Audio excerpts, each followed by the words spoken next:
द्वितीया के चंद्र दर्शन का पुराणों में बड़ा महात्म्य कहा गया।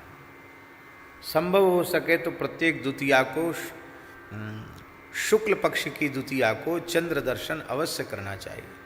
उस मुहूर्त से चंद्रमा उदित होता है, उस समय चंद्रमा का दर्शन करके चंद्रमा को अर्घ दे। वेद लक्षणा भारतीय देसी गाय के धारोष्ण दुग्ध से यदि अर्घ दे, अथवा मलयागिरी चंदन अक्षत मिश्रित जल से चंद्रमा को अर्घ दे, श्वेत पुष्प अर्पित करे, तो उससे बहुत बड़े लाभ की प्राप्ति होती है। उस समय केवल चंद्रमा का दर्शन मात्र कर ले तो साक्षात भगवान शिव के दर्शन का पुण्य प्राप्त हो जाता है। शिव साक्षात्कार जन्य पुण्य प्राप्त हो जाता है। हमने ये देखा है, पूज्य श्री रमण रीति वाले महाराज जी, चंद्रमा के दर्शन का जो समय होता है उस समय उनकी पूरी तैयारी रहती है। ठीक वो समय उठ करके चले जाएंगे, चंद्रमा को अर्घ देना, चंद्रमा का स्मरण करना, साष्टांग प्रणाम करना, ये सब करके फिर अपने दूसरे किसी कार्य में लगे। चंद्रमा का बड़ा भारी महत्व है।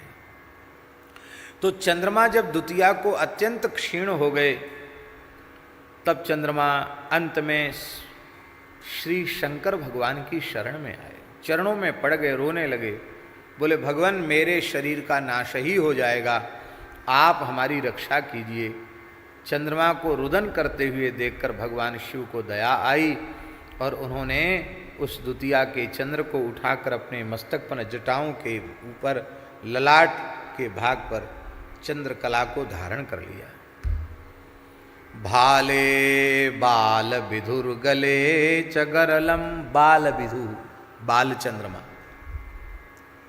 भाले बाल विधुर गले चगरलम, यस्यो रशिव्यालराट, सोयम भूति विभूषण सुरवरः, यस्यो रशिव्यालराट, सोयम भूति विभूषण सुरवरः, सर्वाधिपः सर्वदा शर्वः सर्वगतः शिवः शशिनिभः श्रीशंकर पातु माम।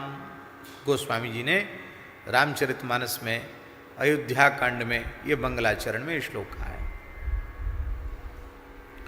भाले बाल विधु। और जब चंद्रमा शरण में आया, शंकर जी ने उसे अपना मस्तक का आभूषण बना लिया, तो चंद्रमा की कला फिर बढ़ने लग गई। और तृतीया, चतुर्थी, पंचमी, पूर्णिमा को चंद्रमा पूर्ण हो गया। वो शाप की निवृत्ति तो हो गई, पर भगवान शिव ने उन पर अनुग्रह किया। उसकी व्यंजना के लिए आज भी क्रमशः चंद्रमा की कलाएं क्षीण होती हैं और चंद्रमा की कलाएं बढ़ती हैं, ऐसा हमारे पुराणों में आख्यान लिखा हुआ है। इससे हम लोगों को प्रेरणा क्या लेनी है? हम लोगों को प्रेरणा यह लेनी है कि व्यक्ति कितना भी क्षीण हो जाए, कृष्ण हो जाए, साधन से, तप से, जप से, हर प्रकार से क्षीण हो जाए, दुर्बल हो जाए, चंद्रमा जैसा ऐसा हो जाए, किंतु